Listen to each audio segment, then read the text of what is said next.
All right. What is going on? LBHT crew B. What's going on, man? Just another Wednesday. It is. Nothing special as far as I know. Yeah, I'll tell you what's special. This show is special. That chat is special. You guys are special. Yes, it is Wednesday. I Happy stand Wednesday. corrected. Yes, you stand corrected. Happy Wednesday. Hope your week is going well, but if not, hopefully it gets better starting right now. We are streaming live on YouTube, Facebook, Twitter/X, and Twitch. So wherever you're watching us or listening to us, make sure you hit that like button. If you're new here, hit the subscribe or follow, all that good stuff. If you're listening to us on the podcast, the audio podcast, whether it be Spotify, Apple, Stitcher, whatever your choice of platform is, make sure you give us a 5-star review. All right. Who do we have here in the house? Bazel is here. He says Osmond. Oh, there you go. He's like, oh, Osmond's in the house. What's up, Osmond? Salute to you. There he goes. He says Bazel is first again. Bazel, be on it, man. Look, you gotta get here early if you're gonna beat Bazel. Okay. Zeke Hokage in the house. Salute. He's second. What's going on? Raven Ron's in the house. Says, what up, LBHT? I want Henry, but do we put him up on the shelf during the playoffs with Harbs as head coach? Did you click that? Or did it go down by itself? What? The comment. It's still there. Oh, it went down for a second on my end. No. I be saying in the house, what's going on? Says, what up, LBHT? Will the King trade in the alarm clock numbers for Ravens purple? We'll see. Just Aloe's in the house. What's going on? Says, what up, LBHT crew? Welcome newcomers to Baltimore's most infamous sports podcasters, Jose and Brodny. Hey, thank you. Thank you. Appreciate it. D Weezy's in the house. What's going on, D Weezy? Shout out to you. Thanks for coming through. Hey. It's our girl, Tracy. Hey, shout out to Tracy, man. I was going to bring you up later on in the show when we talk about these other sports podcasters. Tracy represented for us when Bobby Trosted and Sarah Ellison were trying to take shots at us. I saw the comment that she put in the video. I appreciate that, Tracy. Thank you. They were trying to misrepresent what we had to say. And we're going to talk about that later on in the show. All right. We're not spending too much time on them. They have an agenda, that, we're not falling for it. Jeremy Miller, what's going on, Jeremy? Thanks for coming through. Life with Yolanda. Is she trying to tell us something here, B? Yeah, it's supposed to be an announcement for the channel, but it won't say when the channel's coming. So, I don't know. Salute to Yolanda. Thanks for coming through, Yolanda. Produced by Urban Closer. Thanks for coming through. That's our guy, MJ. Shout out to MJ. He says, Coach, Hendo, Mikey, and Chris sent me. Shout out to the whole crew. Shout out to them. Thanks for coming through. Who else we got in here? Rico. Shout out to Rico. Daniel Franklin. Shout out to Daniel Franklin. Says, Bobby is painful to listen to. Ooh. It is what it is. You can gotta listen to them. That's the beauty of YouTube. You don't like us, you gotta listen to us. People leave comments on our videos at times like, I hate you guys. You guys you're always so negative. Man, click the next video. It's easy.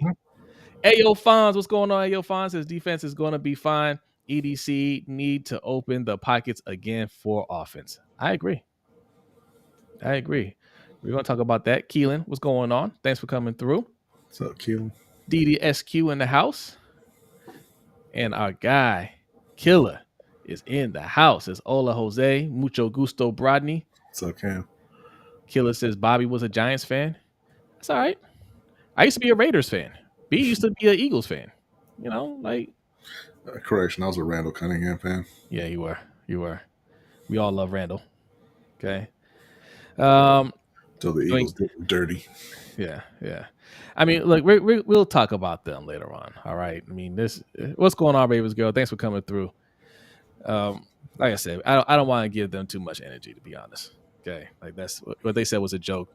They were properly called out by you guys. So LBHT crew, man, like that's what I'm talking about. Like we're trying to build a actual community over here, an actual community, a strong community, and when you see people like that are trying to throw shots, man, you responded in kind. So salute to y'all. All right, so yes, people are talking about Derrick Henry B. I put Derrick Henry in the thumbnail. Okay, the theme of this show is Ravens, Panthers, free agents. That's what we want to discuss. What kind of moves could they possibly be making in the free agency? All right, we'll talk about Zay Flowers as well. There's an update on Zay Flowers. We'll discuss that. We'll be talking a little NBA. The NBA All-Star game was a disaster. But that's okay because me and Brodny are going to tell you how it can be fixed. All right, we got a whole lot of that coming on. We'll discuss a little bit of this fake YouTube beef that they're trying to start with us. That ain't happening. We're gonna shut that down real quick. Yes, Keelan says Randall Cunningham gets underappreciated in the greatest QBs discussion. As an individual player, he was better than John Elway. Mm-hmm. Yeah, he just didn't have. He just wasn't on. He had the talent around him. Yeah, he had the talent around him. So, yeah, All-Star game was trash, but hey, you made money off of it. Oh, look at you, Raven Ron. Shout out to you. All right, we're going to get this show started. But first, hold on. Before we even get there, today is this or tomorrow is our anniversary. No. When was it? No, you 5 days late. When is the anniversary? The 16th. We talked about this on air. No. Yes. Did we talk about last week? We talked about it being our anniversary last week. Yeah. But guess what? It's Black History Month. We celebrating the whole month. All right. So in case you missed last week's show, man, these days are a blur. I'm having so much fun with you guys. All right, and we're putting in a lot of work. All right. I don't know. I don't know what year it is. Is this year 3? Is this year 3 of the show? It's year 3 of the LBHT show, right? I mean, it might be. See, you don't know. It might be 4. It might be 2. I don't know. Me and B made a pact that we would give this 3 years and see where we're at. Reevaluate where we're at. If everything's going fine, we'll keep going. If not, then we can say, hey, at least we tried. Yeah, you did say it, Raven Ron. Sorry. Thank you. I appreciate it. Yeah, I appreciate it when he said it last week. I appreciated it then. Okay. But yes, 3 years in, and we're still going strong thanks to you guys. So thank you very much. We truly appreciate you guys. All right. Thank you, Just Al. Congratulations on your anniversary. Thank you. But now's as good a time as any to announce we're going to shut it down because we gave it the 3 years. So it's time for y'all to get about.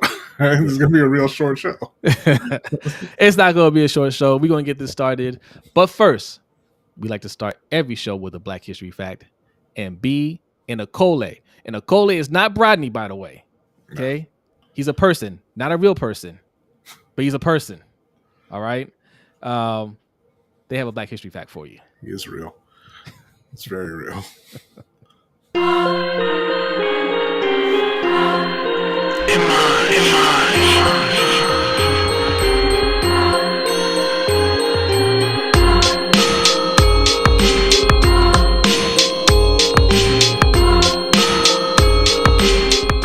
Welcome to this week's Black History fact.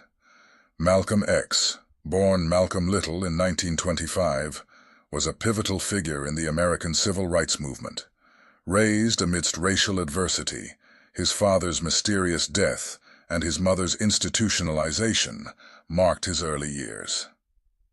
Malcolm's family faced discrimination, pushing him towards a life of crime and leading to his incarceration in 1946. In prison, Malcolm underwent a profound transformation, converting to the Nation of Islam. Embracing the teachings of Elijah Muhammad, he advocated for black pride, self-reliance, and rejection of integration with white society. Post-release, Malcolm X became a charismatic spokesperson for the Nation of Islam, captivating audiences with his powerful speeches denouncing systemic racism. If he's not ready to clean his house up, he shouldn't have a house. It should catch on fire and burn down.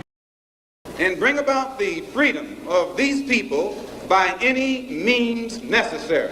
Tensions within the Nation of Islam and disillusionment with Elijah Muhammad led to Malcolm X's departure in 1964. Converting to Sunni Islam, a pilgrimage to Mecca, transformed his perspective. Witnessing a diverse Muslim community, he abandoned racial exclusivity and adopted a more inclusive approach to civil rights. Malcolm X sought collaborations beyond racial lines, founding the Organization of Afro-American Unity, OAAU, to address global issues affecting African Americans. Tragically, he was assassinated on February 21, 1965, during a speech in New York. His legacy endures as a symbol of resilience, self-discovery, and the ongoing fight for racial equality, inspiring generations to challenge oppression and strive for a more just world.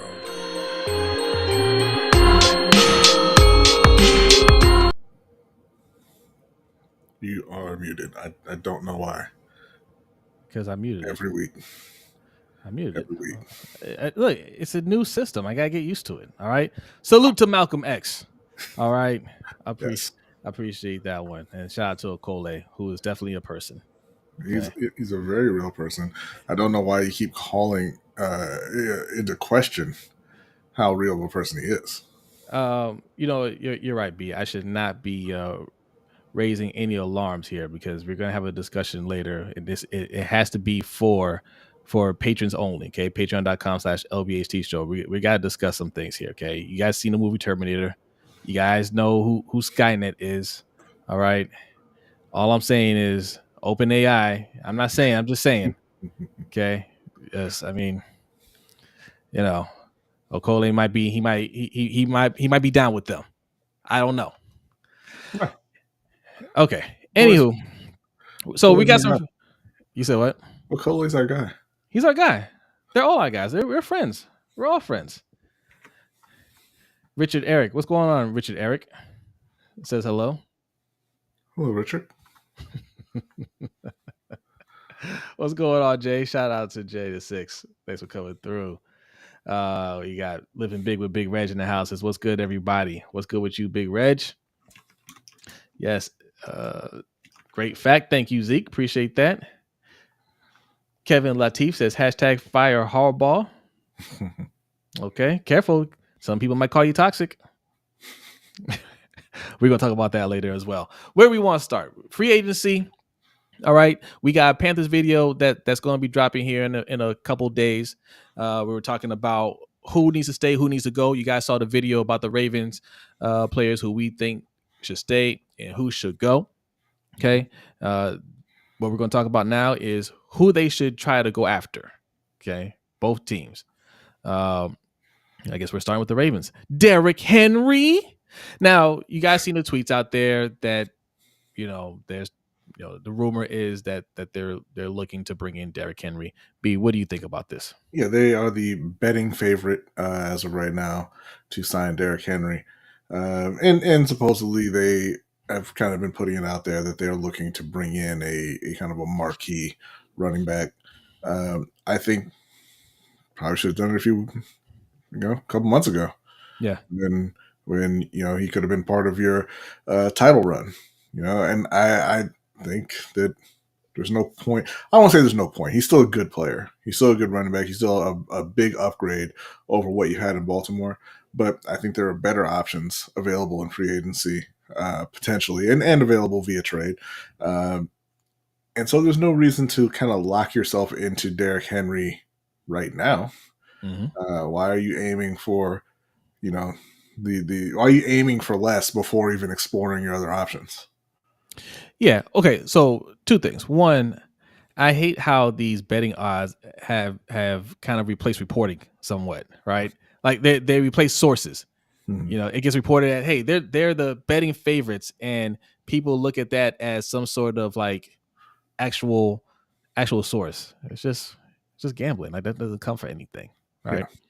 Yeah. The second thing is, B, you're absolutely right. I don't dislike Derrick Henry.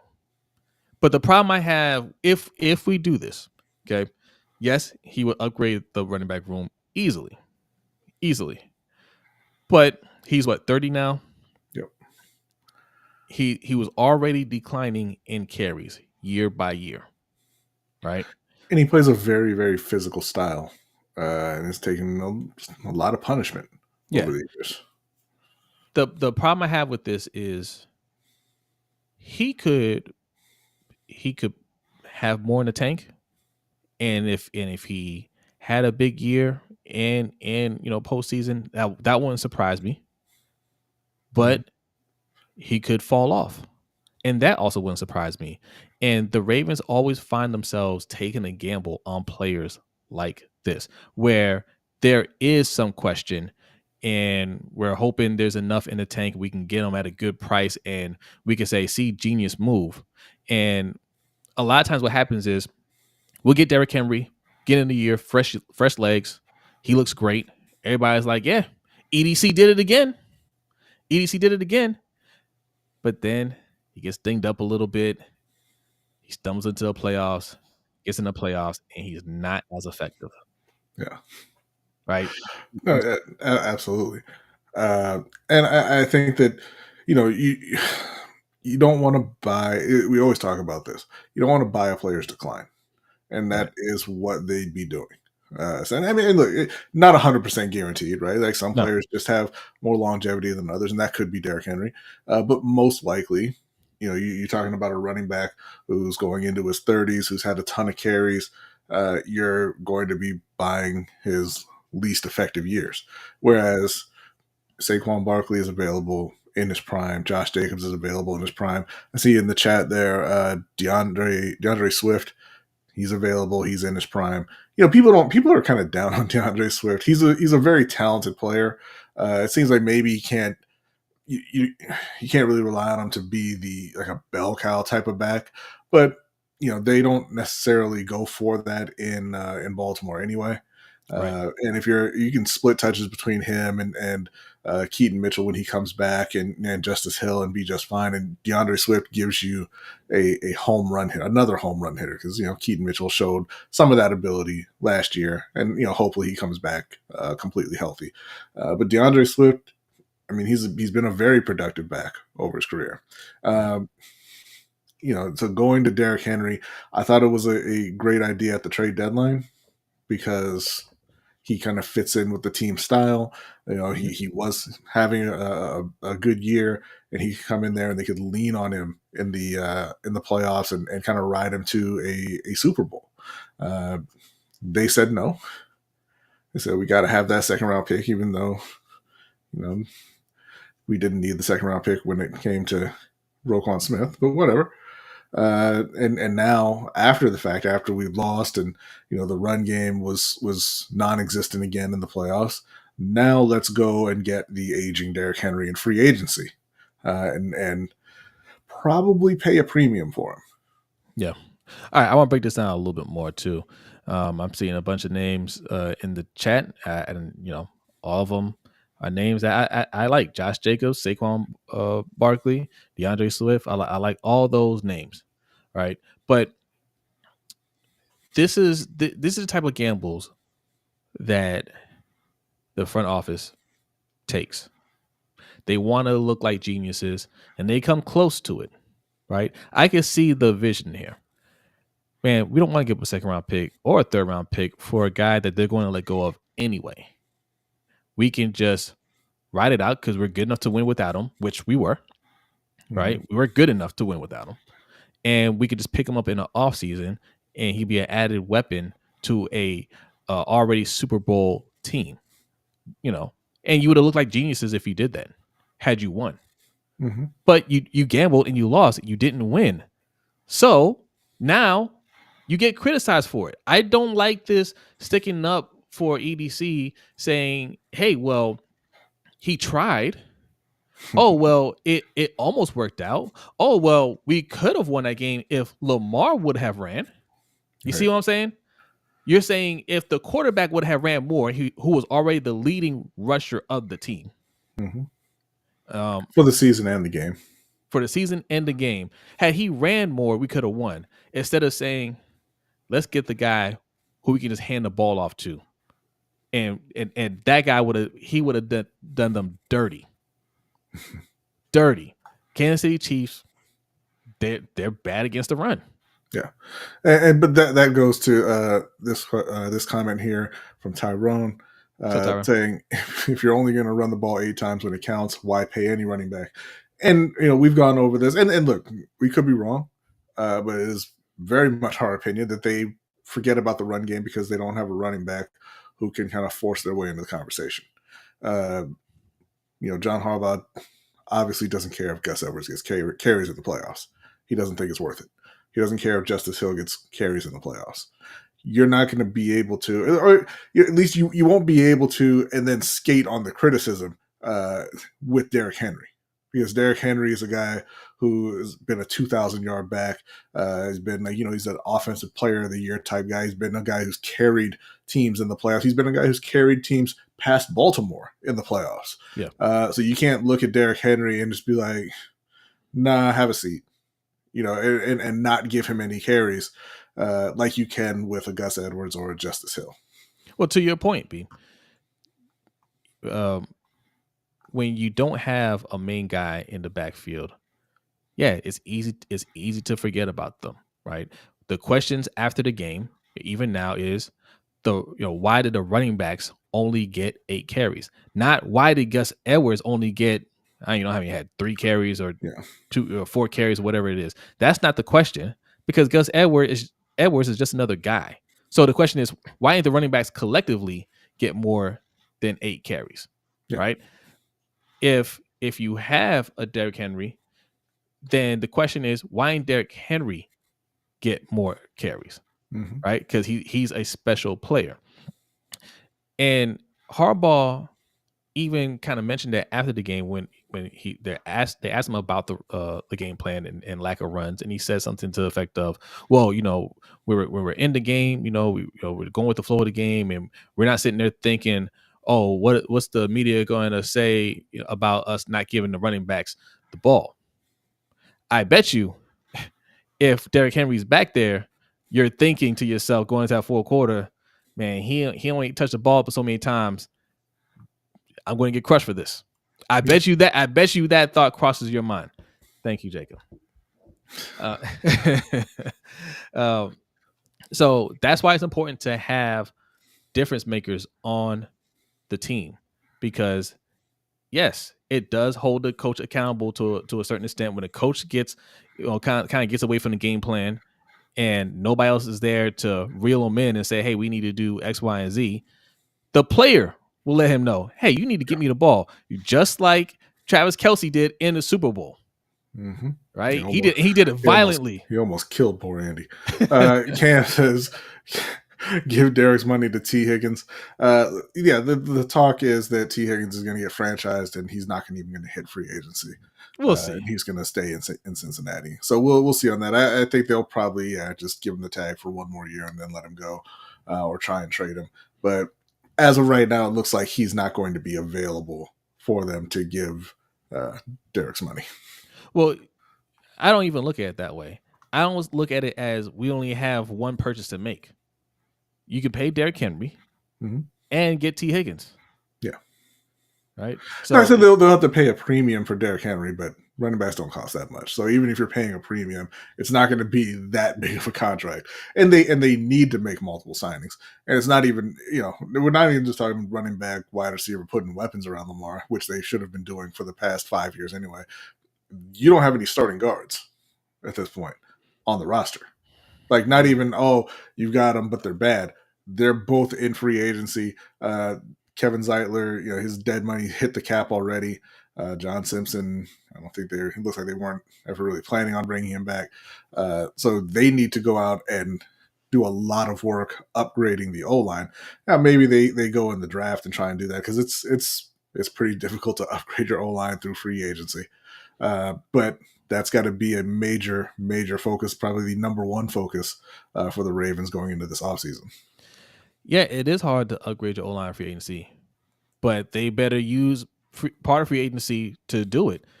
You can replace 2 starting guards with rookies, or who you have on the roster now. Because I feel like I feel like that's the plan because we've seen this episode before.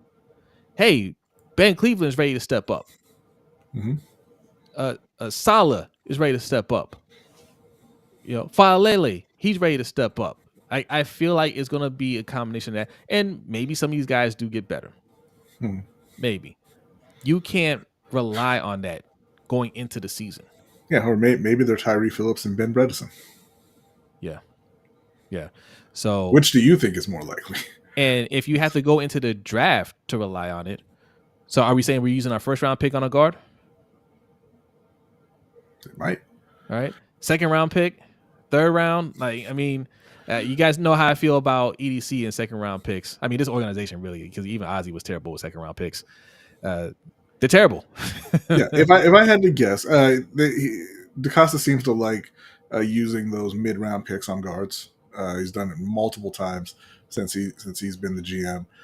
My guess would be first round tackle, second round maybe corner, and then third and fourth round they start hitting the interior O-line at the guard spots, and then they go and dumpster dive for a veteran free agent at some point as well. Whether that's in the second or third wave of free agency, or in the second free agency period after the draft. Yeah.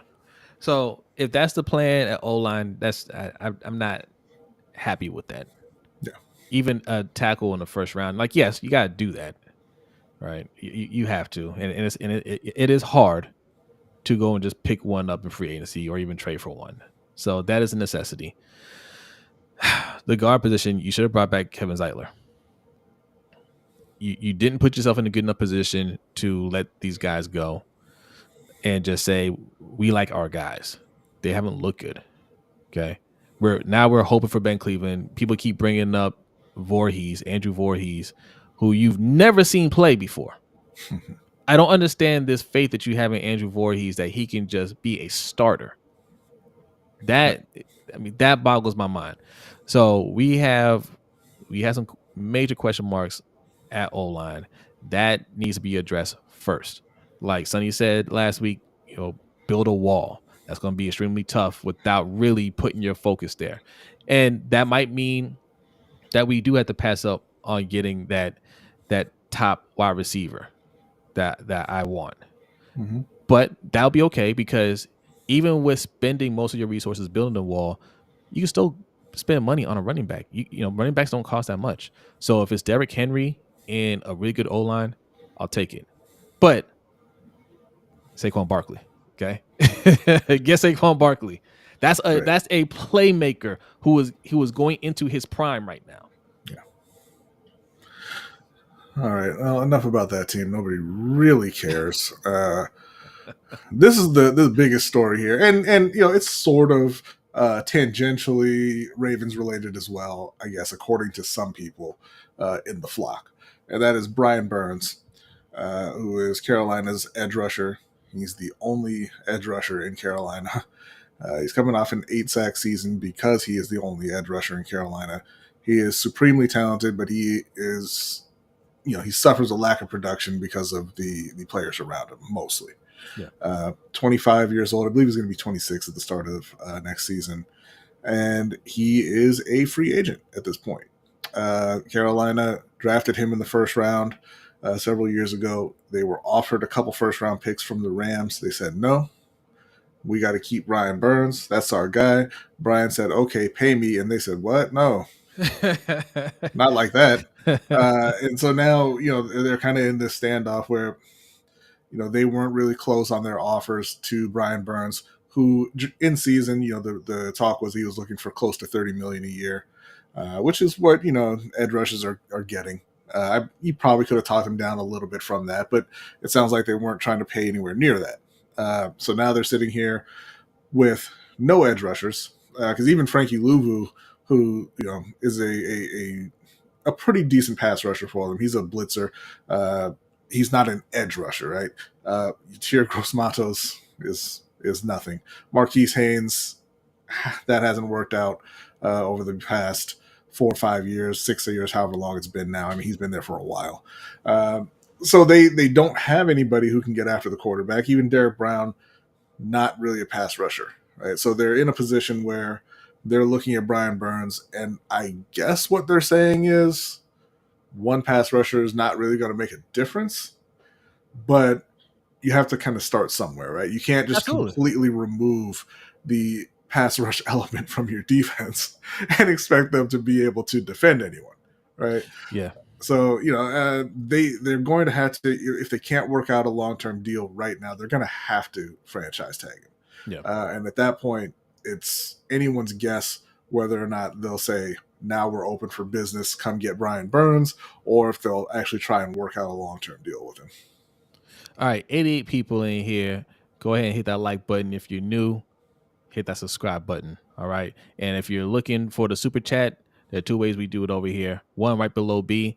That QR code is for our Cash App. $ LBHT Show is the Cash App. Also, that pin link that you see in our chat box will take you to our Streamlabs page. All right. Both ways. You leave your donation, leave your comment, and you get a nice animation on the whole screen now. The whole screen, and we'll read your comment on air. All right. The Panthers have already reached a point of no return in terms of, well, we may not keep them. Right? Like you're past that. You already turned down 2 first-round picks. I don't care if they were low first-round picks. I don't care if they were first-round picks in 3 years from now. Yeah. Still first-round picks. And if you had no intention of signing him to what his market value is, then you can't. Why are you playing this game? Right? Because now the talks are they were never close on getting the deal done. They never intended on paying him what he wanted. And when you turn down draft picks like that, you give him all of the leverage. Yeah. Right? Oh, well, if we can't come to the deal, we're going to let you go. No, you're not. You going to let me go for what, a comp pick? Mm-hmm. No, you're not. And if you did let him go, he'd say thank you. Yeah. You're terrible. He's going to get paid. Yeah. You haven't had a winning season in 6 or 7 years now. So, yeah, either he's going to get his money there, and, his preference, it seems, is to stay in Carolina and get paid. But if that's not possible, he's going to go somewhere else and get paid, and he is assured of playing on a better team next season, no matter what team he picks. Yeah. So now the tie into the Ravens is there was rumors that they were looking to trade for Brian Burns at trade deadline. Mm-hmm. There are rumors. I don't know how true that is. I hope there's no truth to that at all. That would really upset me. I think it's true. They love paying defenders. But all of this time of not paying edge rushers, you could have paid Judon, right? Mm-hmm. You could have paid Zadarius. Yeah. Now all of a sudden you want to pay an edge rusher at the trade deadline when you need a running back? Well, listen, I mean, the thing is, all those super old edge rushers that they've been relying on, you can't rely on them anymore. They're already out on Justin Houston. They let him go to Carolina this past year. He did nothing. Who knows how much longer or how effective Jadeveon Clowney is going to be every year. Same with Kyle Van Noy. Melvin Ingram, you're not going there. So they're like, hey, you know what? Now it's time to maybe actually invest here. But they did. They're not. Well, no, I'm saying they're not actually. They're not enamored with Odafe Owe, and David Ojabo has been injured for the couple of years, so it doesn't really matter what they feel about him. He hasn't been out there. Yeah. So I think that they're probably looking around and they say, man, we got some big holes on offense this offseason. We better shore up that defense. I'm not going to go in on them too much because it is a rumor. It hasn't been confirmed as far as I know. But had they done that, boy, oh boy, you guys think I'm hard on EDC. Okay, always hurt, but not always. Ojabo was hurt, but always is out there playing. You spent the first round pick on him, right? That I mean, to turn around and you did sign Clowney and Van Noy, even if it's just a 1-year deal. You chose not to sign Judon. You chose not to sign Zadarius Smith. Well, you signed him, and then you decided, no, don't want to sign him. You chose not to pay Yannick Ngakoue. You had these things shored up, and then to turn around and be like, okay, now we're going to trade, and we're going to have to pay him. This is what I'm talking about. This is what we were arguing with Sonny about last week. Sonny brought up how if you sign a player and you trade away picks, that margin of error gets thinner. Well, when you use a first round pick, second round pick on a player that doesn't work out, and then you have to go out and trade for that position and then pay them. Mm-hmm. Which one is worse? Right. Yeah, you can't. I mean, look, everybody misses on picks. Nobody's 100% obvious, but you can't constantly go out into free agency and sign veterans to cover up for missed draft picks. Like you said, that's when you really start eating into your cap. Because, draft picks are cheap, but it's not nothing, especially when you're talking about first round picks, second round picks. And then you have to go out and pay veterans. And even if it's the veteran minimum, it adds up.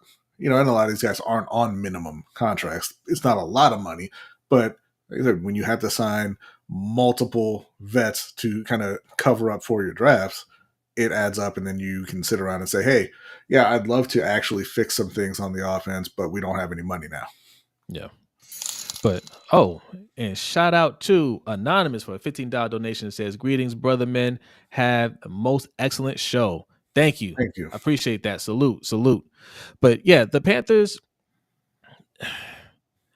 if they had made the trade, or the trade was never offered to them, and we're sitting here talking about Brian Burns right now, it'd be easy for us to say, look, you're not really competing yet, right? You don't have to spend the money on Brian Burns.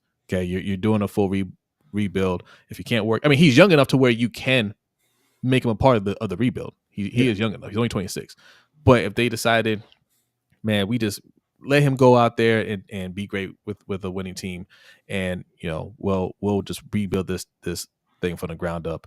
You could do that, but when you turn down draft picks, can't do that. Yeah. And I know Dan Morgan is a new GM, but he was in house the whole time. Mm-hmm. So he still gets some of this blame. Right. Yeah, absolutely. But yeah, that's the number one question for Carolina. But they've got questions all over the roster, which is why we kind of put out a similar video to what we did with the Ravens, or we're putting it out. It's coming out probably Friday or this weekend. Just kind of going over the free agents in Carolina and who should be back and who should not. Spoiler alert, it's a terrible, terrible, terrible roster. Yeah. Now, let's talk about Mike Evans, because I put him in the thumbnail as well. So, Mike Evans, obviously, he looks like he's going to be a free agent. There was talk that maybe he might be franchised. But Adam Schefter tweeted out that due to his tag number, is looking likely that they're not going to franchise tag him. Now, me and B just assumed that he wasn't going to get tagged because they're probably going to have to tag Baker Mayfield. Hey, shout out to Baker Mayfield, man. Baker Mayfield has had an interesting career to date, to say the least. All right. Number 1 overall pick, rookie of the year, gets Odell on his team, Super Bowl aspirations, then goes downhill, looking like a bust, gets cut, immediately gets another starting job in Carolina. Goes to Carolina, not looking good, goes to the Rams, gets cut, and now it lands in Tampa Bay for his third opportunity to be a starting quarterback. Yeah. No, fourth. He started one game in he wasn't the starter in with the Rams. So, Stafford was hurt. He's the starter in Tampa Bay. Yeah. And he made the most of it. Yeah. He made the most of it. They made the playoffs. He looked pretty not bad this year. Pretty not bad. He looked like a starter. I'll give him that. Right? Not great, but he looked like a starting caliber quarterback. I'll give him credit for that. So now it's time for him to get paid. It's looking like, Tampa's plans, I think, were to, tank the season and get one of these quarterbacks, but they're not going to be in position to get really any of these quarterbacks. Yeah. So Baker is the move for them to make. And we assumed that deal wasn't going to just happen right away and that they would tag Baker and then they'll work something out. So we're assuming Mike Evans was going to be a free agent regardless. But with this new report coming out from Adam Schefter, that's definitely going to be the move. So, B, how do you feel about Mike Evans joining the Carolina Panthers? I think that's it would be a good move for Carolina. Obviously, he'd be the best wide receiver on the team by 5, 6, 7 miles. I don't think that it's a place that he'll want to play. I mean, they do have his offensive coordinator from last year, Dave Canales, but Mike Evans is he's an older guy, getting older. He just a few years ago won a Super Bowl, right? And I'm sure that he wants to try to get back into a scenario where he's competing again, just like Adam Thielen was talking about in Carolina last year, right? And he's going to have multiple teams interested in signing him. And unless Carolina just, adds an extra zero on the end of the check, there's no real reason for him to sign there. Carolina, realistically, they're not going to be in play for any of the top wide receivers in free agency. Okay, let's say he is interested because he has that relationship with Dave Canales, and he says, "Yeah, I trust him." I mean, he made it work with Baker, and Baker looked like he was an absolute bust. And if Canales calls me up and says, "Trust me, Young is a real deal. Come over here and play with us," and he's convinced to go, does the age concern you? Because yes, he's good now, but you're not ready to compete yet. It's not a concern. I would just prefer to get a younger player so that they can pair him with Bryce Young for a longer period of time. Mike Evans, you're talking about a few more years at best, and hoping that he keeps up his current level of play. So Hendo put this out here in the chat. It says Tyler Boyd to Carolina. How you feel about Tyler Boyd? I mean, you don't like Tyler Boyd? Tyler Boyd's fine. You know what I don't like? I don't like it when you have a pretty young receiver who has been 1,000-yard receiver for you, and you turn around and you say, you know what, we better draft T. Higgins in the second round, and then we better draft Jamar Chase in the top 5 or top. And that's nothing against Tyler Boyd. Obviously, he's been a pretty decent receiver for a while. He's not a game-changing type of receiver. And look, to be fair, it's going to be difficult for Carolina to get a player like that. So if it comes down to it, and T. Higgins gets franchised, Mike Evans goes somewhere where he actually has a chance to win multiple games. Tyler Boyd is a pretty decent signing, a decent upgrade for Carolina. I wouldn't be mad at this either. Sign Mike Evans and Saquon Barkley. Mm-hmm. Oh, that would yeah. You would see a quick turnaround in that team. D Weezy says the census on Evans was he would be released when the Bucs announced midseason they weren't extending him. Yeah, but they ended up holding on to him. Yeah, but that was before they, when people thought they weren't really going to be good enough to make the playoffs. Yeah. Agent E says I want Mike Evans to be a Raven, but I don't think that's going to happen. Yeah, I don't know. Yo, look who's here. It's our guy, OTR Mike. Says, yo, what's going on? What's going on? Mikey is going to be back. He made a appearance on the Ravens Roundup on Monday. All right. He's going to slowly work his way back into everything. So you're going to be seeing him on Ring Kings podcast. We put a video out a couple weeks ago, just me and B. But we promised you guys Mikey would be back. He'll be back. And then new episodes of Open Mic with OTR Mike will be dropping. Give us like a week or two, and we'll be putting them out. All right. He says, Boyd, don't move the needle for me either, B. Yeah, not really. But, again, they're not in a position where they can be choosy. Yeah. And Danity's in here. She says, hey, Mike. Thanks for coming through, Danity. There's a chance that they come back next season and their receivers are Laviska Shenault, Jonathan Mingo, and Terrace Marshall. So if somebody is willing to say yes. Tyler Boyd looks really good then. Right. Tyler Boyd. Like the upgrade to Tyler Boyd, I mean, it's infinite. It's not even quantifiable. Yeah. Right? Yeah. All right. So, I mean, the video is going to drop. Okay. the Panthers fans, we're trying to build up the Panthers fan base over here. So we put out a Panthers video talking about the free agents that they have and who needs to stay, who needs to go. That will be dropping in a couple days. And shout out to our guy Hendo from the Road Pod. You guys liked the last video that we put out on the Ravens. Hendo edited that. Okay. And Hendo's also working on this one for the Panthers. It's going to be a dope video. All right. We're really going to be breaking down both teams this offseason and looking at all their moves. So we're going to give you guys a lot of content. All right. So make sure you are subscribed. We're trying to hit 2,000 subscribers. We got to set a new goal here. 2,000 by the draft. Okay. That's it. That's at the end of April. We can do 2,000 by the draft. I know we can. All right. Well, I mean, I still like when Lamar wins the Super Bowl. I mean, that gives us an infinite amount of time. Yeah.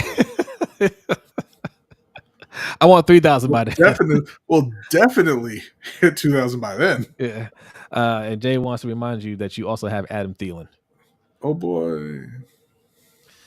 Yeah, you need more. That's not enough. It's not enough. Okay. Where do we want to go next? We should probably go ahead and hit on the All-Star game in the NBA. Before I also want to say, so like we don't have our scenes like we used to. We gotta get our basketball scene in here, our combat corner scene. We have some things that we're working on, which is why you don't see all the backgrounds and everything. Everything will be set up here in a couple of weeks. I tell you, me and B are always working.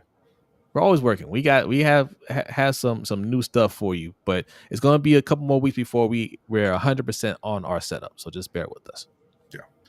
Yeah.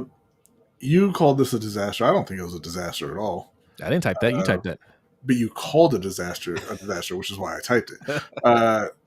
It wasn't good, but I think that, and for people who don't know what we're talking about, the East won the 211 All-Star game. They scored over 200 points, and everybody got all upset because, oh my God, why aren't they competing in this completely meaningless game that they don't get paid for and is played during their off time?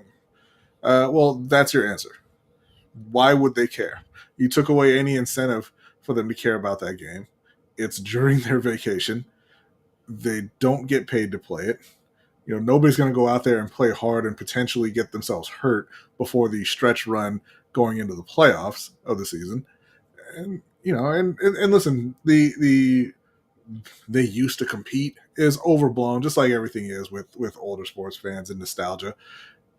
The older players didn't really compete either until they got real close to the end. You're into the fourth quarter. If it was still close, then they'd start playing a bit. But it's never really been a competitive thing. It's never been real basketball. And there's no real reason that it should be. Well, okay. The reason why I called it a disaster is because Adam Silver came out and vowed that it would be more competitive, and it was the exact opposite. Yeah. You know why? Because he ain't playing the game. Yeah. But okay. And he can't do anything about them not being, not taking it seriously. But it did used to be more competitive. And yes, it wasn't until the end of the game, but the end of the game was pretty exciting. But it's been like that recently too, but this game just wasn't close. Yeah. Like, if the game had been closer, I'm sure they would have tried a little harder, but it wasn't close and it's whatever. There were 3 fouls called in that game. Yeah, that's high level basketball right there. These are all stars. Okay. Okay. So all right. Disaster. Okay. Unwatchable. Not fun at all. Now, how can we fix not just the All-Star game, but All-Star weekend? Because what was really a disaster, you won't argue this, the slam dunk contest. Yeah, that's been a disaster for years.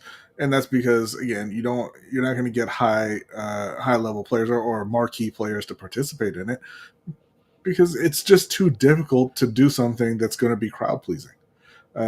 No matter how hard these dunks are, nobody cares anymore because you've seen all of them. And, those guys aren't going to, Jaylen Brown learned this lesson the hard way this year. You're not going to go out there and embarrass yourself in a slam dunk contest trying to impress fans who don't care what you're doing. This is my thing with the whole weekend because, you had the 3-point contest, you had the skills competition, you had the slam dunk contest, you got the All-Star game. No matter what was happening on the court, the fans in the arena were not engaged. Yeah. Not Yeah, at sure. all. When the 3-point contest was going on, fans couldn't care less. The first round of that contest had 4 guys tie with 26 points. They had to go to like a sudden death type eliminator to even set the final round. Fans didn't care. You know, when Steph Curry was going one-on-one with Sabrina Ionescu, fans didn't really care. No. You know, even some of the decent dunks that happened in the contest, fans didn't care. Well, okay. Let me say this. That's a bigger problem too that we need to address for All-Star Weekend. There's too many celebrities going to these things now, because when you say fans didn't care, those aren't actual fans. Yeah. Right. Like I don't even know these rappers' names anymore. Young Mommy, is that a name? Did I make that up? Idea. You probably didn't. Is Young Mommy a rapper? Did I make that up? Lotto, was she there? They're not basketball fans. They're not basketball fans. Okay, they were invited to go. You know, they're gonna show up like a lot of celebrities, not just them. You know, I'm just throwing names out there. A lot of celebrities go out there. They get some FaceTime. You know, meet some. Mike said, "Yes, you did make that up." There isn't a Young Mommy. I thought there was a Young Mommy. I don't know. But celebrities go out there, you know, take photos with the basketball players and whatnot. It's just a photo op for them. But it's more and more and more of them showing up, taking up space from actual fans. Mm-hmm. What the NBA needs to do, this is part of the rehabilitation of the NBA All-Star Weekend, is limit the amount of free passes you're giving out. You know, limit the amount of celebrities you actually want in the building. You want to get actual fans there so the energy is up, because there's plenty of WNBA fans out there that would love to show up to that game and watch Sabrina Ionescu in a great 3-point contest. Right? There's a lot of NBA fans that would love to go, but you're pricing the actual fans out, right? And then you're letting these celebrities go and take up that space. And instead of watching the game, you know, they're on their phone, Mm-hmm. you know, live streaming on IG Live and all that stuff. Well, they're gonna watch it later. Yeah, they're gonna watch it later. So reverse that. You can control that. You know, that's part one. Part two. Now, the skills challenge was also a disaster. Yeah, right? They didn't care. Yeah. I think that was another opportunity to get some more WNBA players in there. Do they compete? I think you said something about them competing in the skills challenge. No, they used to. There was a time where they would have teams, and it would be one current player, one former great player from that team, and then one player from the WNBA franchise. Mm-hmm. And it was great. You know, it was you know, three person team, and now they're just kind of putting together these 3-player teams, and the guys don't care. It was what, 2 or 3 guys in a row went the wrong way right out the gate, because, you know, they weren't paying attention to the rules and they weren't paying attention to what happened right before them. Anthony Edwards, there's a point where they have to shoot a 3-pointer, they have to make a 3-pointer, and he was shooting with his left hand because he didn't care. His team would have won, or could have won, had he gone out there and actually tried to make the shot and made it, and you know, and went on. But who cares? So he shot and missed like 3 times with his left hand, and it was whatever. But it was awful to watch.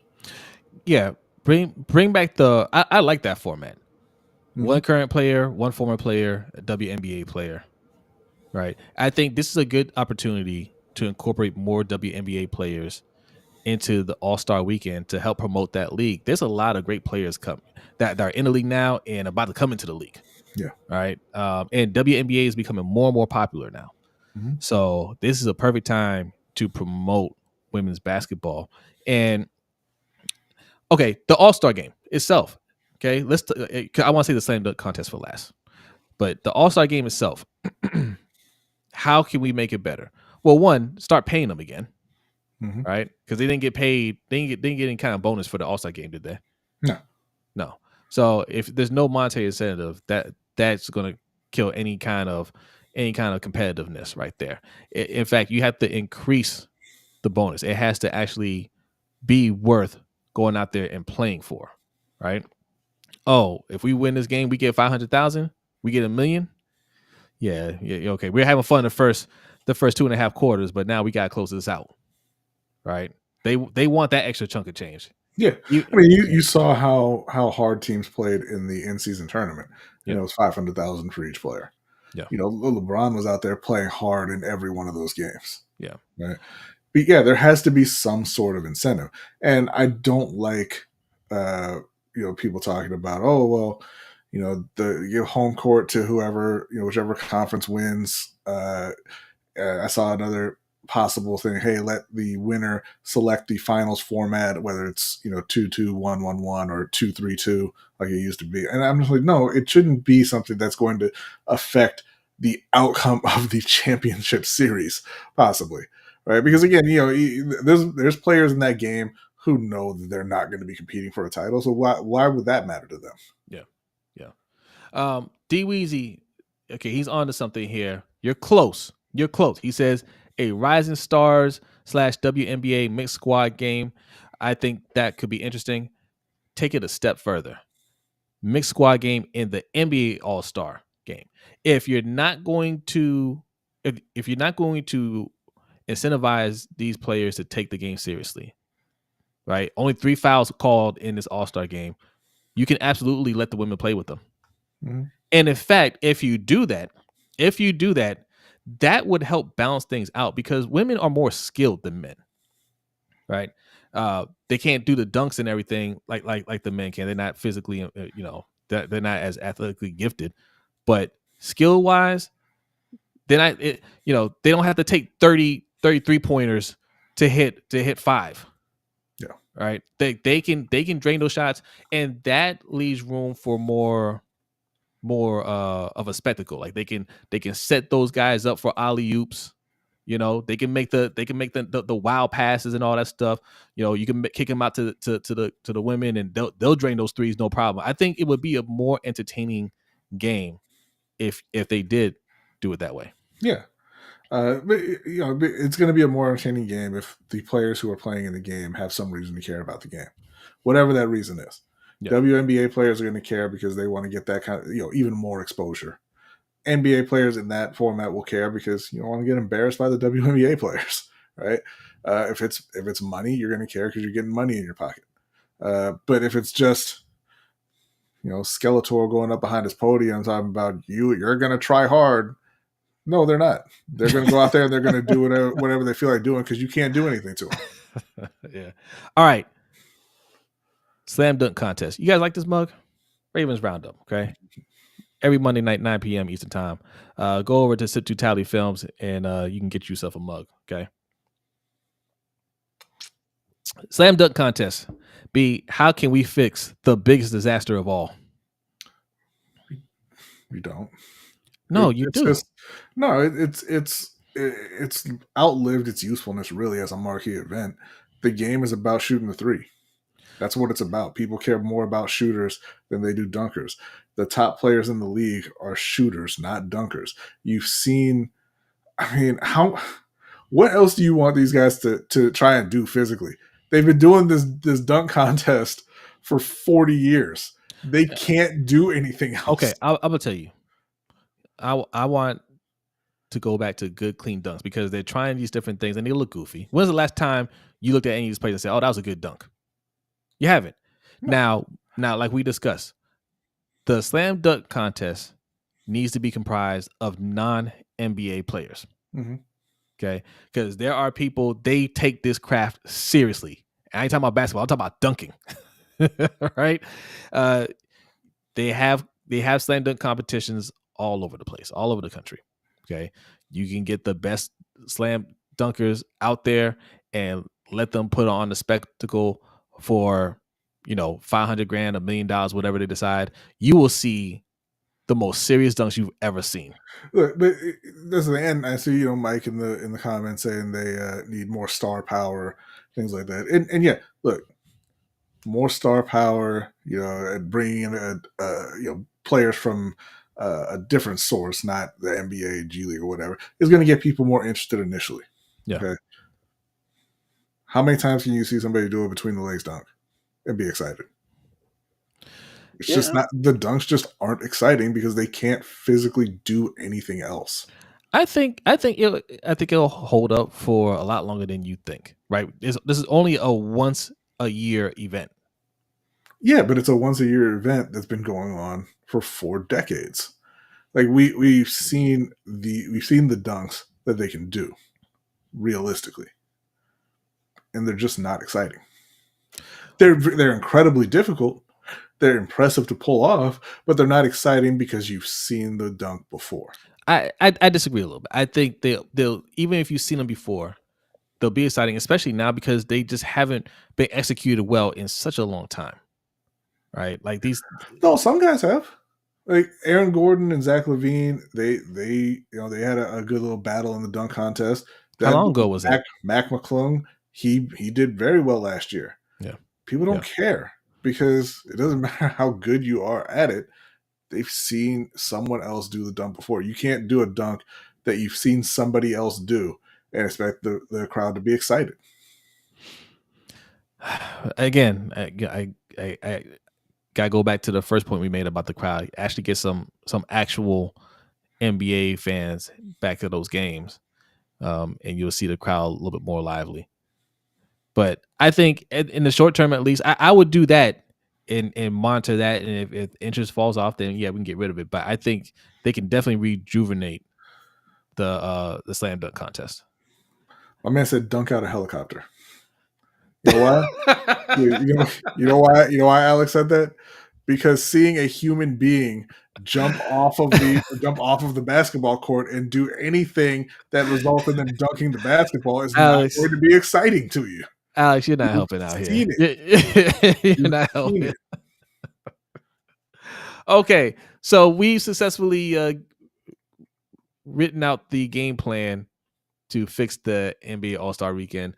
Somebody draft this up and send it to the commissioner, okay, and let him know. Let Silver know that we fixed it, and he's welcome. All right, give us some tickets. All right. I don't even want them. What's next? We'll say it's Jacques Vaughn. I want to talk about Jacques Vaughn getting fired. We'll say that for the overtime show. Okay. All right, you want to just go ahead and jump to submitted questions? Let's do submitted questions. But before we do that, still got 70 people in here. Hit that like button. Man, we are over an hour. Hit that like button. If you're new, hit the subscribe button. All right. Also, patreon.com/LBHT Show. That is where you can find the overtime show. You heard us mention it. This is a show we do right after this for our patrons. Okay. Today is going to be a little bit of an open mic night. We're going to discuss whatever you guys want to discuss. But we're going to start the discussion because we like to get the show started with something. We're going to talk about this. It's not good. All right. Look. All right. Yeah, that's a T2000. That's Skynet. They changed their name to OpenAI. All right. Just like OpenAI is getting scarier and scarier. I thought we had more time than this, but apparently we don't. They are going to be assimilating humans very soon. Yeah. And I, for one, welcome our robot or AI overlords. Yes. But in the meantime, if you have $5 in your pocket, and I know you do, as little as $5 a month is all you need to support us on patreon.com/LBHT Show. So consider being a patron. All right. All right. Submitted questions. You guys, this is the one that they've been waiting for. They're waiting at the beginning of the show for this segment. All right. Submitted question number 1 from Unknown. What offseason move could the Ravens make to get them over the hump and win the Super Bowl next season? By the way, submitted questions get you points too. In case you guys don't know, anybody in here that's new, points at the end of the month we give away prizes. The person with the most points gets a prize, and we do a drawing for anybody that has at least 1,000 points. All right, and you get points by submitting questions. You get points by being in the chat, subscribing, signing up to Patreon, signing up to our newsletter at LBHTShow.com. All right, that's an automatic 1,000 points right there. All right. And you can check your points in the chat by typing exclamation point and the word points, right? And our chat bot will let you know how many points you have. Okay. So as far as the question, what moves can the Ravens make this offseason to get over the hump? Defense is going to take a step back. I feel like no matter what, I don't think. Unless Zach Orr is just really that dude, but and the guys that we've drafted that haven't really played just break out. I don't expect that, but that's okay. You invest in the offense, and it's not going to be easy, right? We have to really upgrade the O-line. We have to upgrade the O-line, and we have to add more weapons on the offense. I think, like we discussed earlier, get 2 guards. However you do that, get a tackle, get Saquon Barkley, and do what you have to do. I know people are going to say, well, where you get the money? I don't care. Find it. Do what you got to do to get another impact player, whether that's T. Higgins, whether that's Mike Evans. Shoot, even bringing Hollywood back. If you're bringing a combination of Hollywood and Saquon Barkley, pretty awesome. Yeah. That's what you do. Yeah, no, I agree. You have to fix the O-line and add more firepower to the offense because, people will always point to the Kansas City Chiefs and say, oh, they didn't have, great receivers over there. The Ravens receivers were better than Kansas City's receivers. Don't really agree, but they were very, very close. But you don't have Andy Reid. So and that is what allows the Kansas City Chiefs to get away with a little bit less talent over the last couple of years. And it's what holds Baltimore back every single time they get to the playoffs. You don't have a guy who can call a game that kind of mitigates your lack of talent at the wide receiver spot. And running back, because they just forget that they have the running backs whenever they get to the playoffs. Yeah.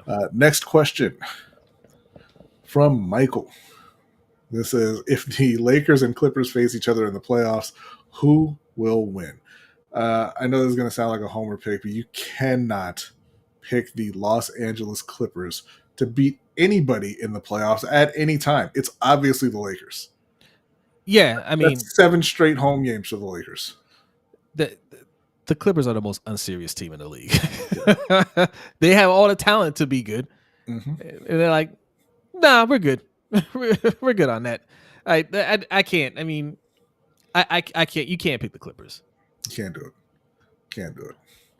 it. Next up, we got Big B. Who should perform the Super Bowl halftime show next year? I don't really watch the halftime show, so I can't honestly answer that. I mean, you have to answer. I mean, that's the whole thing. They submit questions and then we answer them. So, your answer, please. Kendrick Lamar. I like Kendrick Lamar. Kendrick Lamar. All right. I'm going to say, look, I've said a few times on our show, because we've been talking about the Super Bowl, that I thought Prince and Michael Jackson were the best halftime shows in Super Bowl history. That is of the performances at the Super Bowl. The actual best halftime show in Super Bowl history was when The Rock beat up Mick Foley in that 20-minute span. And now The Rock is back in WWE. He's heel right. Rock again. So I'm going to say next year it's got to be The Rock beating up Roman Reigns or something. Get a little WWE intermission. Yes. I like that. You might be onto something. All right. Last up, this is from our guy, Just Allo. You guys were talked about on another podcast this past week. The LBHT crew knows what you guys are saying, but do you think your words are being misunderstood by the larger public? Okay, so we say this for last because you guys been DMing us all week about this other podcast, calling us out, and let me see. Let me check the name here. Let me see if I get this right. The Vault. The Vault. I'm mocking Sarah Ellison because she acted like she didn't know who we were. Whatever, Sarah. But we're gonna play this clip. It's about like 3.5 minute clip. We'll pause it and kind of discuss things. So in case you don't know what's been going on, Sarah Ellison found one of our clips that we put out there, and she decided to draw her own narrative off of that and go on this whole rant, and they end up doing a whole segment about us. All right. So we're going to play this, bring this question down, B, and then we're gonna play this and we'll discuss, and you guys let us know how we feel or how you feel about it. But we'll respond to this and take off in the open field. Now this is them watching the clip. So if you don't know what clip they're referring to, they're playing it right there on the screen. Agree with this. Lamar Jackson knows what he's doing out there. He needs to not go out there and just take off every single time somebody's not open. Hold your coaching staff accountable. He's not the running back of this team. Okay, he's running plenty already. Yep. But the problem is every time he makes those spectacular runs, it takes the pressure off the coaching staff and it gets them lazy. And they're saying, "Oh, well, we don't have to do better with our play calling. Yeah. We don't have to do better with getting personnel. We can just he'll bail us out." No, he needs to keep doing what he's doing and put the onus on Harbaugh. Okay, so all right, so I skipped ahead a little bit because right after that she played a clip of Ryan Clark and the comments he made about Lamar's performance. Kind of what we're saying, like Ryan Clark has anything to do with the conversation. Whatever. So I cut that out. Debate kind of is like how much should Lamar Jackson take off and run, right? And so really at the end of the day, we have to trust Lamar to be able to make that decision because at the end of the day, it is his decision. And so, but I think there's room to say specifically and I feel like he's handled it well all season, but specifically in that AFC Championship game, there seemed to be some easy yards that was right there for the tanking and Lamar didn't take it. And so people are projecting saying he didn't take it because he wanted to win from the pocket. I don't know that. I don't know. Lamar hasn't spoken on that yet. Nobody's asked him that. So I don't know. But here's what I do know. From the, again, let me get the name right. From the first podcast, Lunch Break Hot Take. His reasoning for saying Lamar shouldn't take off, and he put it more in the phrase every single time. I'm not looking for 2018 Lamar. In fact, I like the 2023 version of Lamar, but I wish he would have pulled out that Superman running cape a little bit more in the playoffs. I think that's an appropriate time. But here's what I really want to push back against. He said, no, don't run because put the accountability on John Harbaugh, and then he said for personnel, which is Eric DaCosta and the scouting department, That's right? Crazy. That's crazy. When you're in the middle of a game, particularly an AFC Championship game, and there's yards there, the advice to say don't take off so that you can hold your head coach accountable. Now, look, I've already said, I've been on record, it was coaching malpractice that game. I didn't like the game plan. I didn't like it at all. Ravens got outcoached. Ravens got outplayed. That does not mean that going forward, your new mindset is the way I'm going to play is to make sure that my coach is accountable and not me. Bobby, I think we've both played sports enough, and you don't even have to play at the highest, in the world, but I've been covering the highest in the world since 2005. To play so that you're not getting blamed means that you're playing with an expectation to lose. So if you're playing with fear, and as Drew said, and I want to give credit to him, Drew had said on Twitter, you care about winning games, not getting into an accountability battle. It's toxic, Bobby. And it's the same thing I pushed back against all last season, but in different terms, which was the contract negotiations. I had seen so many contract negotiations with other stars, whether it was Ray Lewis, Ed Reed, Terrell Suggs, all these guys, and the outside talking points are toxic. They're toxic. And take off. I don't know, guys. What do you think? Are we toxic? All right. So that clip was from. Okay, let me see. Let me make sure I get the name right here. The Vault. I mean, okay. All right, Sarah. So if you don't know who we are the Lunch Break Hot Take. Okay, I'm Jose. That's Brodny. All right, we do this live show every Wednesday night, 7:15 p.m. Eastern time. All right, we also do a show with our guy, Coach Evans from Sip to Tally Films. You know him. Chris Just Joking from Deep Cover Podcast. Hendo from the Rogue Pod and our guy OTR Mike with from Open Mic with OTR Mike. All right, that's who we are. Okay, that's our crew. That's what we roll with. That's what we do. We like to talk football. I'm a Ravens fan. B's a Panthers fan. Okay, we talk all things Ravens, Panthers, NBA, combat sports, all that stuff. So now you know who we are. Okay. As far as the rest of that gibberish you're talking about, that's completely made up. Okay. I'm going to assume that you're smarter than that. All right. I think you understand that I wasn't saying, no, Lamar, don't do what you need to do to win the game. Show up hardball right now. That's not what I was saying at all. What I was saying is play your game. Okay.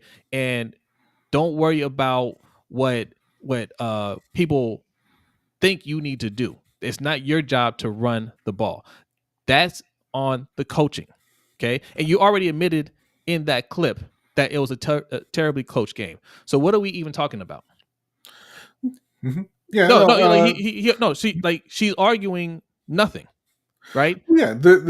Well, she's saying that you're telling Lamar, or we're telling Lamar to change the way he plays to make John Harbaugh and Eric DeCosta look bad. Mm-hmm. No, we said play the way you play.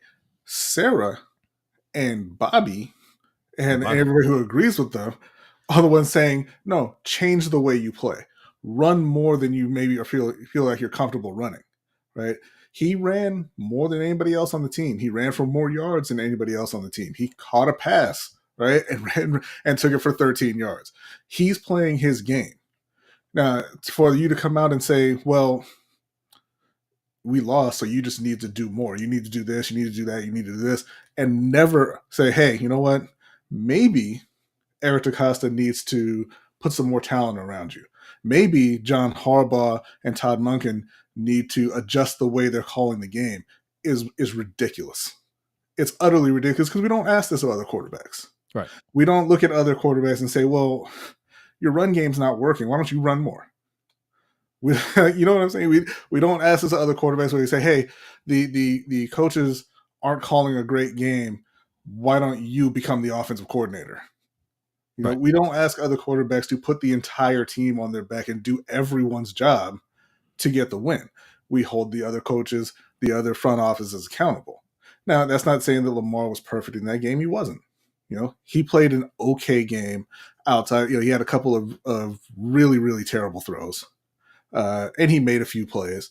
And outside of that, he was just kind of okay. Right? But Lamar Jackson being your leading passer, obviously at the quarterback, being your leading rusher, and then, you know, putting on him to, which some people have, I'm not saying that Sarah and Bobby said this, but some people say, hey, he needed to call more run plays at the line. No, you have an offensive coordinator. No, he doesn't need to run more. You have running backs. You know, you have all this pride in the best run team, you know, the best run game in the NFL, right? Use it. Don't put that on your quarterback. And that's even going aside from the fact that he's obviously not the same kind of runner that he was early in his career. Right. Yeah. Like I said, completely disingenuous. Let's just be real about it. I don't think Bobby and Sarah are dummies by any means. So that was intentional. She took that out of context intentionally, right? You took a 1 minute clip that we put up there, that we put on social media, and you decided to run with that narrative. Because you can't argue anything else, right? You don't really want to criticize John Harbaugh. You don't really want to criticize EDC. In fact, I didn't put that part in there, but later on, Bobby finally decides to speak up because he's sitting there the whole time just nodding his head, right? He took issue with us mentioning EDC. I don't even think we even said anything about EDC in that actual clip, but he said something about, oh, well, you know, they made the investment in an offense, and what more do you want them to do? I'm paraphrasing, right? You guys don't really want to have a discussion about that. And you definitely don't want to argue with us on that. So let's just make up something and try to attack us with it, right? I know that game, right? So this is really the only time we're going to address it, because they're not going to really discuss they can't refute anything that we say.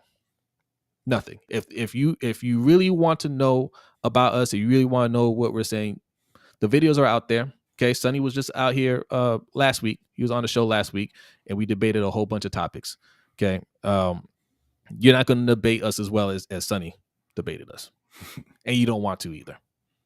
All right. And Mikey, shout out to Mikey. I want to read his comment. He says, you can't say you like 2023 Lamar and how he played not running as much as 2019 Lamar, but say it's toxic to expect him to play his 2023 game. Yeah. Well, that's the other thing too, right? Calling us toxic, right? Or what we're saying, it's toxic. And, she really got her soapbox with that, right? That's what happens when you don't really have any points to argue. You start yelling and you start calling names, right? Now, a lot of you guys didn't like what Sonny said on the show, but Sonny was not emotional about it. He wasn't calling any names. He was just arguing his points because that's how he feels. You don't have to agree with it. It was a pleasant conversation. It was a fun conversation, right? I clipped that part. It was over an hour-long debate. Mm-hmm. That's how you do it. When you do stuff like that, that tells us you don't have any points to argue. So, and here's the point right here. Keelan says it. You have folks saying he needs to run more. Newsflash, if your offense is dependent on the QB running and making off-script plays constantly, your offensive personnel more than likely sucks. Right.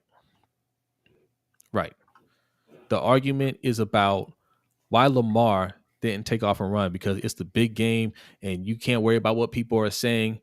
But nobody is saying anything about running backs not getting the ball. But we still have people arguing that we have top tier running backs. There's somebody that was in our comments arguing that Gus Edwards is a top 10 running back because, hey, he was top 5 or whatever in touchdowns. Mm-hmm. So why wasn't anybody clamoring for him to get the ball? Nobody cared about that. No. We don't have the personnel and we don't have the coach. We're being real about it, right? Sarah Ellison admitted herself that he didn't coach a good game. Well, he needs to get more smoke for that, right? Stop trying to defend Harbaugh. People want to make it seem like, oh, you're defending Lamar. No, you guys are defending Harbaugh. Anytime Harbaugh's name is mentioned, anytime EDC's name is mentioned, you have to go and get your shields and protect them, right? Because the words, oh man, those, the words were hurt more than the sticks and stones. B.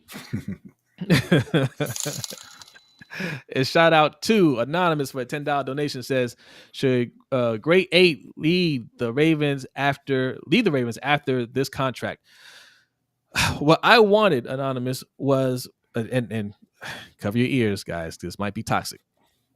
What I wanted to happen was the Ravens win the Super Bowl and Lamar hold out for another contract in Darrell Revis style. If you guys remember Darrell Revis every year, just it seemed like would hold out for more money because he was a great cornerback, and he understood his worth.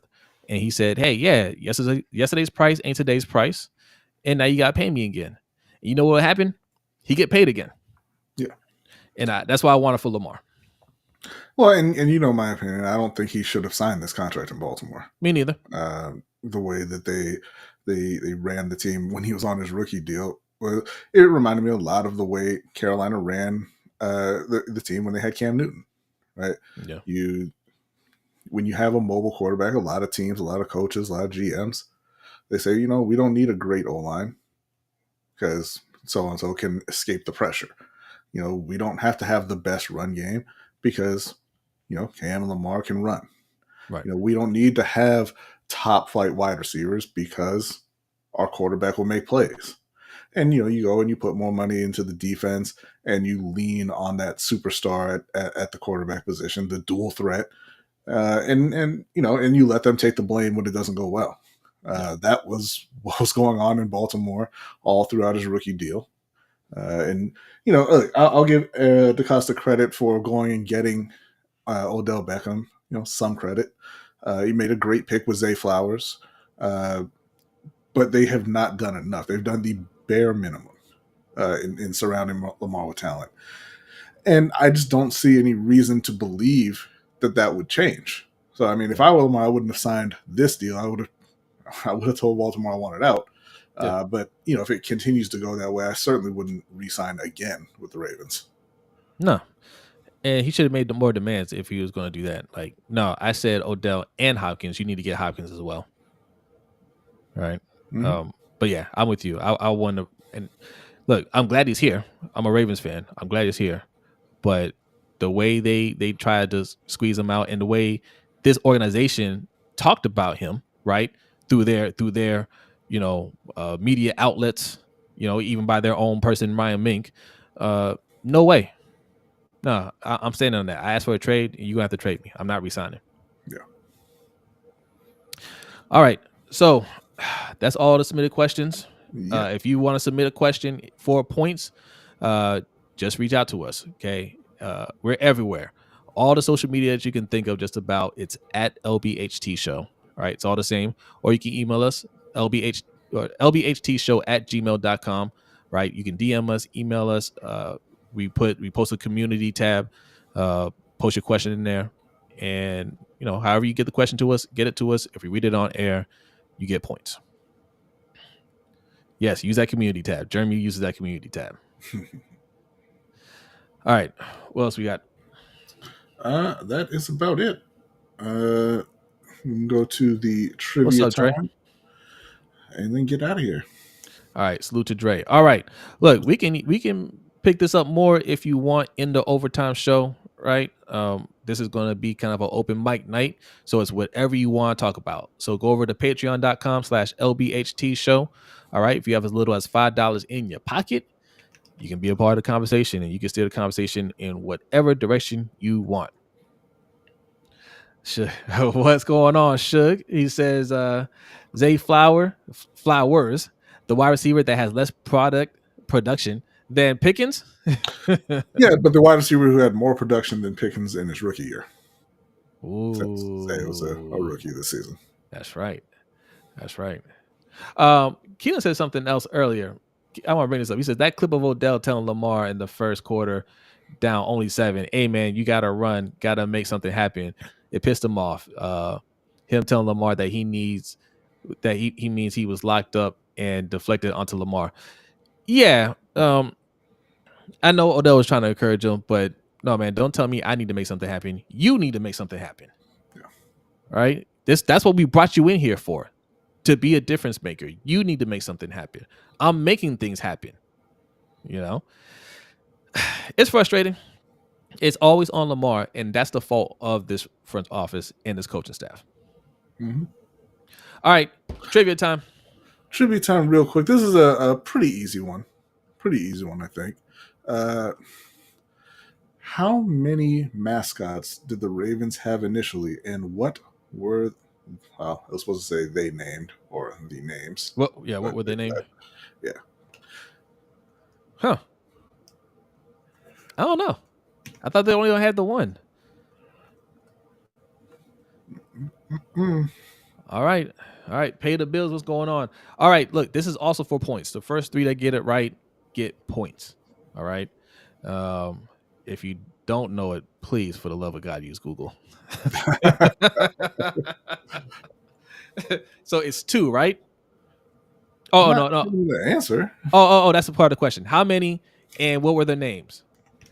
How many and what were their names? And don't go off of my word, because I don't know. I was guessing.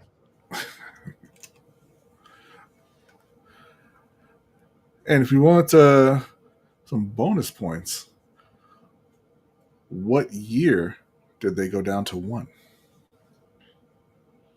Okay, now this is just lazy. Suge says 3, and Edgar Allan Poe. Oh, those are the names.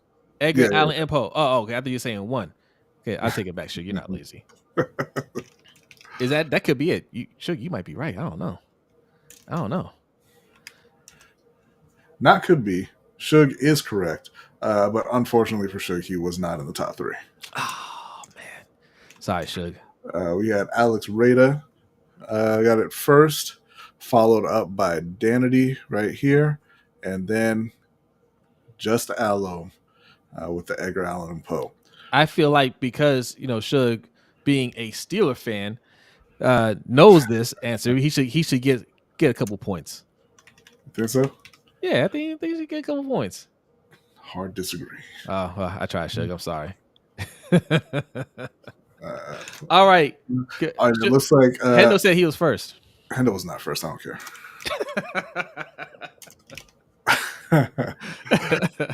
No, let me scroll here. I don't think Hendo was first. Okay, Hendo might have been first. Okay, that's all right. Big Reg is confirming. All right, thank you, Big Reg. I don't really believe that. He ain't even a Ravens fan. Mikey says you skipped Hendo. Okay, But Alex Rada was first with 2008. They went down to just Poe, which is the mascot now. Oh, okay. They're cheap. You couldn't pay Edgar and Allen. Sheesh, what cheap organization? Alex Rada says, "Yeah, Hendo was first on my screen too. Don't do that. All right, don't do that. I already gave you 1,000 points. Don't do that. All right, I'm gonna fix it, Alex. All right. B will adjust it. We didn't do court of public opinion. Let's say that for the overtime as well too. I had that on the docket. Do you want to do one real quick? We could do one. I don't. Okay, B doesn't want to do one real quick. We'll save it for overtime show. On the docket is the People versus Doc Rivers, and who was the other one? I do not remember. Okay. All right, we'll do it real quick. Doc Rivers, you're guilty. Doc Rivers is the worst. Coach your team. Kenny Smith. That's who it was. Kenny Smith. Kenny Smith, not guilty. Kenny Smith is also guilty. He's guilty of just being a dumbass. He wasn't a dumbass. Yes, he was. There was no reason to say what he said when he said it and how he said it. Everybody enjoyed it. It was a great contest. They were transitioning to something else. Just be quiet. Not guilty. People took what he said the absolute wrong way. Not guilty. All right. Bad timing, sure. You don't go to the public opinion prison for that. Okay. Guilty. See, you're being toxic again. Shook said it. That's why he ain't get no points. All right, that concludes our court of public opinion, I guess. All right, we're gonna wrap this up. Overtime show. It's wherever you guys want to talk about, whatever direction you want to go in. All right, you want to be a part of that? Head over to Patreon. Patreon.com/LBHT Show is how you do it. All right, $5 is all you need to sign up. Okay, B, are you ready?